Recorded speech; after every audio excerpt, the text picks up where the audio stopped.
Good morning, it's day 13 of Vlogoween, and I have a cold. That's what was happening. I kept thinking, like, why am I so tired? Why is my voice getting scratchy? And I feel like I thought that I had gotten over it. But yesterday, when I went home, I don't even have the energy to hold my camera up. Yesterday when I got home, I just was like, I feel like it all just hit me all at once, and I was like, oh god. So I went to bed early again. I mean, I'm getting lots of rest, I'm drinking lots of water.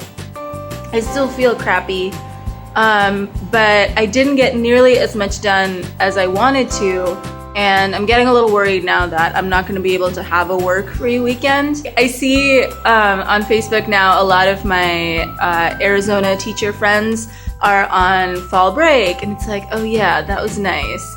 I didn't really think that I would care that much about not having fall break in California, but I do. I have very strong opinions about it now because I would love to have a week to like recharge and rest and not get a cold like every 3 days. I shake all my students' hands as they come in, like, you know, like, hey, good morning, and I do that to everybody, so I'm exposed to a lot of germs in general, but I have like hand sanitizer and I use it every time I'm done like with the initial shaking hands, and it's helped. I feel crappy, but I don't feel like I'm dying, so I'm here. I don't think I'm gonna vlog today because I feel like I just need to get through the day.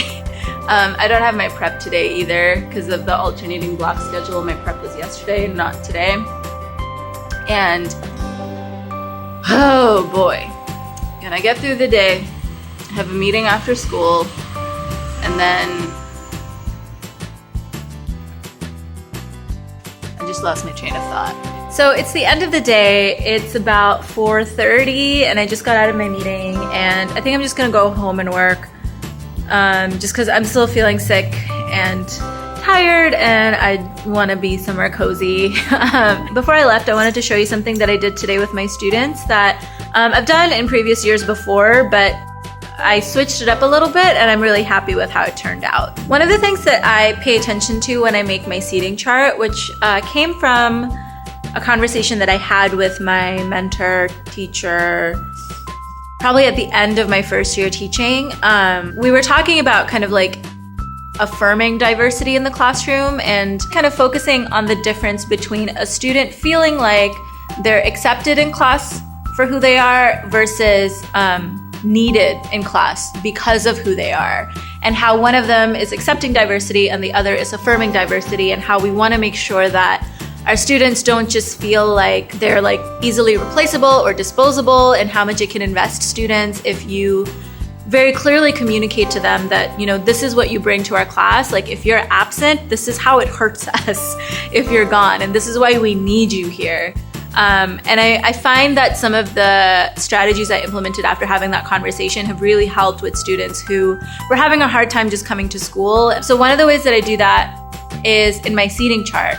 So I feel like during my first year, the only time I would ever really make a seating chart was when I needed two kids to not sit next to each other, or I needed to like break up a group of students. So one of the things I do is I ask my students what they're good at. And like initially when I make my seating chart, in the very first week of school, my students take a learning style quiz, and they share with each other like what their learning styles are. And then when I make my seating chart, I tell them that each learning style is represented in each of their groups. I tell them that like, because you all learn differently, you all look for different kinds of evidence. So when you're working on group tasks together, each person is able to see things that the other person might not, just because you process information in a different way. That's kind of how I start the year off. Now that we've had a quarter together, something that I like to do is, I told my students that I've been paying attention to trends that I see as far as their strengths are concerned, and these are the 6 that stood out to me the most. And this changes every year that I do it because I have a different group of students. I have the students first list this in what they feel like they're strongest in, and then going down.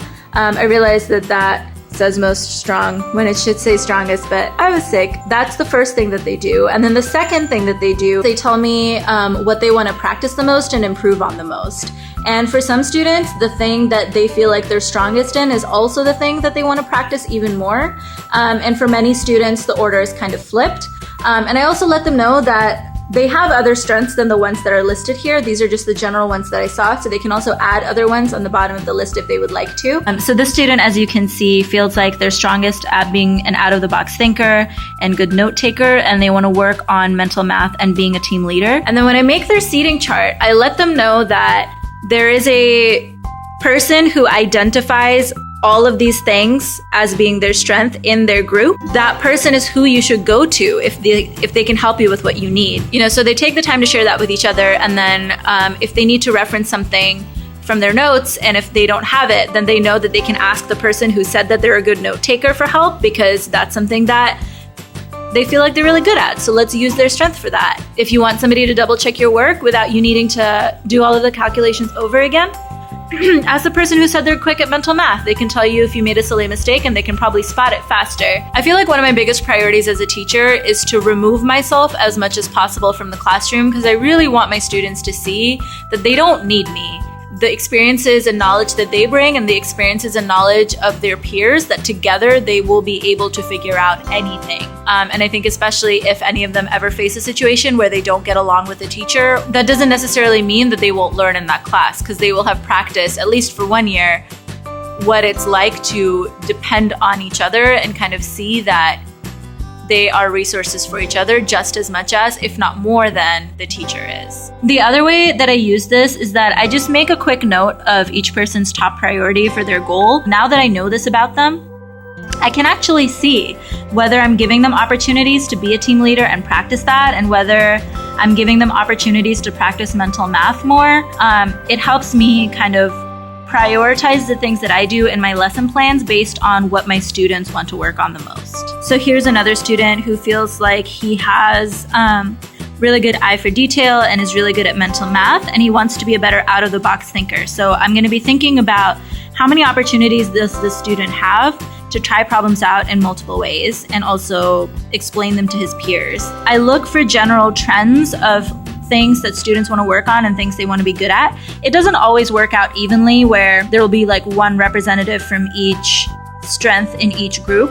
But I do let them know that they are sitting near somebody. So this person said he is really good at eye for detail and quick at mental math, and he wants to be a better out-of-the-box thinker and being a better leader. So I'm going to have him sit next to somebody who listed these as their strengths and could benefit from sitting next to somebody who is good at this themselves. It's like a big logic puzzle, so seating charts at this time of the year usually take me some time. If that's something that you would like more information on, if you're a teacher yourself or something you're just curious about, please let me know, and I can give you more of the specifics of like how I actually do the logic puzzle seating chart putting together, and like how that plays out and how I frame it. I just feel like that has been a very intentional way that I have tried to affirm students' diversity, and have seen a lot of gains from it. Returns. I don't know. I feel like students are very invested in their groups already because they're social, right? And they like to be social, but like I feel like knowing that about students is really helpful, because then if a student is off task, or if a student, like, I can follow up with them and let them know, like, hey, like, did you practice this today? I noticed that you mentioned that that's something you wanted to work on. And I think it sends a good message that like you're listening to them, you're listening to their priorities, and you want them to be successful, and they get to decide what successful means. And I think it makes the classroom more student-centered. It invests them a lot more in the classroom. I feel like all of these investment things really just mean that I have fewer behavior things to deal with. I would feel really good if I knew that my teacher saw my strengths and thought of me as somebody who has strengths. And I think, I don't know, there's a million reasons. There's a million reasons why I love doing it. I can be even more responsive. I can be even more affirming of their diversity, and I can recognize that each of them is important and necessary in the class because of the strengths that they bring. Not just like, nice to have you, we accept you. Which is a step up from like being hostile, but you know, you can always kick it up a notch.